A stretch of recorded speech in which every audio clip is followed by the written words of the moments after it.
ہمارے ایک مخلص ہیں ہمارے دوست فیصل شمسی، میں نے ان کو بڑا نوٹ دیے، میں نے کہا جا کے نا اس کو کس طرح رکھ کے پھر چلا جاتا ہوں، کیونکہ مجھے لگتا ہے وہ خوددار آدمی نہیں لے گا، اور انہوں نے ایسا کیا۔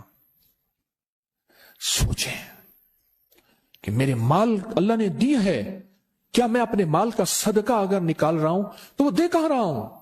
ضرورت مند کیا میں تلاش کر رہا ہوں؟ اور میں ضرورت مندوں میں سب سے پہلے وَبِذِي الْقُرْبَى وَالْيَتَامَى وَالْمَسَاكِينِ وَابْنِ السَّبِيلِ، مسافر پردیسی چوتھے، پھر مسکین ہے، پردیسی ہے، مسافر ہے، یتیم ہے۔ ضرورت ہے اس چیز کی، اس کی ضرورت ہے، کیونکہ یہاں جتنے مانگنے والے ہیں ان کے بارے میں صرف ایک لفظ کہوں گا، یہ لفظ آپ پکا رکھ لیں، یہ سب خواہشات کے مانگنے والے ہیں، ضروریات والے نہیں ہیں، خواہشات۔ اتنا بڑا بنگلہ، اتنی بڑی سواری، فلاں برانڈ کا موبائل، فلاں چیز فلاں چیز فلاں چیز، یہ خواہشات کی کوئی حد نہیں ہے، یہ لفظ بھی ذہن نشین رکھیے گا، میرے ساتھ بولیں، خواہشات کی، ضروریات کی حد ہے، خواہشات کی حد نہیں ہے۔ عاجزانہ دعاؤں کے ذریعے اگر اپنی مصیبتیں، اپنی بلائیں، اپنی پریشانیاں اور اپنی تکلیفیں ٹلوانا چاہتے ہیں تو اس کے پیچھے ہمارے ساتھ کون سی دعائیں ہوں؟ عاجزانہ دعائیں، عاجزانہ دعائیں۔ اور میں امام زین العابدین جب دعائیں مانگتے تھے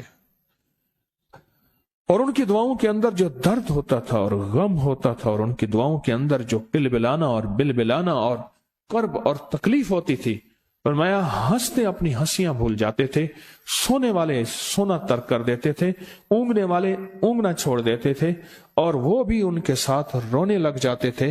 ان کا رونا ہی اتنا تھا، وہ ہنسیاں تو بخشی بخشوائی تھی، اور ان کا نام زین العابدین، نام تو ان کا علی ہے، زین العابدین پڑا اس لیے عبادت کرتے کرتے کرتے وہ عبادت گاروں کے امام بن گئے۔ یہ تسبیح خانہ جو آپ کو راستے دے رہا ہے، تسبیح خانہ جو منزلیں دے رہا ہے، یہ راستہ، یہ منزل ساری کے ساری اس لیے ہے کہ اس منزل اور راستے کے پیچھے دعاؤں کی طاقت ہے، دعاؤں کی طاقت ہے۔ ان دعاؤں اور اعمال کو اپنے ساتھ ایسے سینے سے لگا لیں۔ ان دعاؤں اور اعمال کے اندر حیرت انگیز دنیا ہے۔ جب سے تسبیح خانے کے ساتھ نسبت ہے، دعاؤں کی کیا کیا طاقتیں دیکھی، دعاؤں کی کیا کیا تاثیر دیکھی، سنوں گا نہیں، بس صرف دل میں سوچیں، میرے سوالوں کا جواب دل میں دیں۔ دعاؤں کو کیسے آزمایا، خود ہی تو کہتے ہیں فلاں وظیفہ پڑھا یہ ہوگا، فلاں عمل کی، یہ دعائیں تو ہیں ساری، کیا ہیں؟ ساری میری حدیثیں، میرے آقا کا فرمان دعائیں، سارا قرآن دعائیں، ساری تسبیحاں دعائیں، اور سارے دل سے گڑ گڑانے والے لفظ وہ جس زبان میں بھی ہوں، جس کلام میں بھی ہوں، وہ سب دعائیں ہیں۔ اللہ کو یہ مانگنا پسند ہے۔ اللہ کہتا ہے پھر وہ مصیبتیں جو کھجور کے درختوں سے نیچے آ چکی ہوتی ہیں، میں ان کھجوروں کو بھی، ان درختوں کو بھی، ان مصیبتوں کو بھی ٹال دیتا ہوں، اور وہ مصیبتیں جو تیری آنکھیں نے دیکھ چکی ہیں ان کو بھی ٹال دیتا ہوں، اور وہ بلائیں آفات